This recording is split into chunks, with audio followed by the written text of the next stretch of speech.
Yon, magandang buhay. I'm back. Again, it's Mang Bless.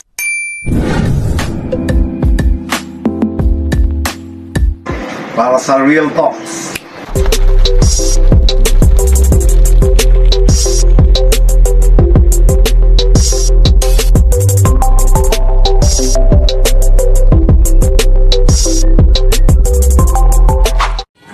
Magandang buhay. I'm back. It's Real Talk number 80 with Mang Bless. Yan, ang word for today natin ay satisfaction, no? O satisfied. Kailangan sa ating mga pagiging racing pigeon fancier kahit papano medyo magiging satisfied tayo sa ating mga performance. Ganun din kung ano pa lang yung status natin, antay-antay lang po tayo. Hindi rin tayo dapat masatisfied kung hindi pa natin nakukuha yung ating mga target, no? Kasi yung satisfaction natin, kailangan may ano rin yan. May target. Pero, may limit din, no?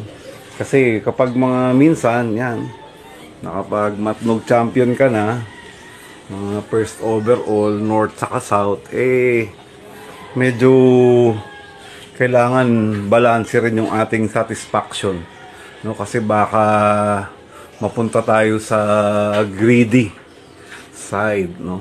Na sabi nga nung isang dakilang sabongero na aking kaibigan, yung iba talaga raw na tao sa sabungan parang gusto kunin lahat ng pera ng mga kalaban niya sa sabungan, parang malabo naman ata yun.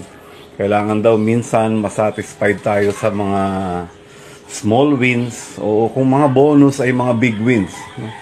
Kasi kadalasan yun po yung nagiging target ng iba, na sa sobrang gusto niyang kunin lahat ng premyo, sinasalihan lahat, pero ang nangyayari wala pa ring satisfaction.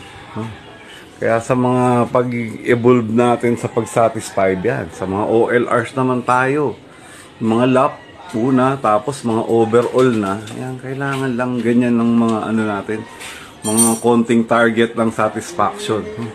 Kagaya rin ng latest, sabi ko nga, lagi tayong may current event. Kapag ka-satisfied natin, no, na sa minsan, sa buhay-buhay, ang pinaka-pure satisfaction ko dyan yung lahat ng laps, lahat diploma winner yung ibon mo, at sa konting entry mo sa inyong areas nakapag back to back ka ng north saka overall at south overall champion. Ganun po yung mga simpleng magpapakalma sa iyo ng satisfaction pag ni-review mo at na-realize mo na talagang blessing pala minsan ng mga pag na-satisfied ka, no? Kasi minsan kapag hindi rin tayo nasa-satisfied, wala tayong kabusugan, hindi rin po tayo magiging masaya. Lalong-lalo na sa hobby natin ito, no? Lagi tayong mayroon gustong kainin, no?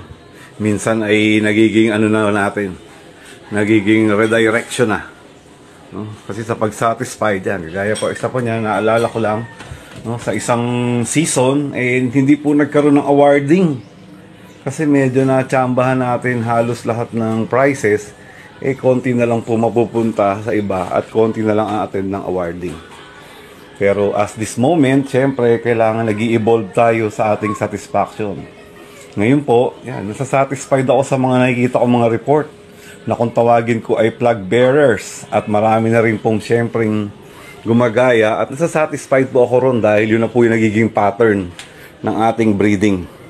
No? Na may mga naging Tacloban champion, naging overall champion, South, North, may mga naging solo champion, Cavite, Mindoro, at iba pa, Laguna, latest, no? Ganun po yung ating simpleng satisfaction na hindi lang po sa sarili natin, pati sa iba ay meron po tayong nagagawa.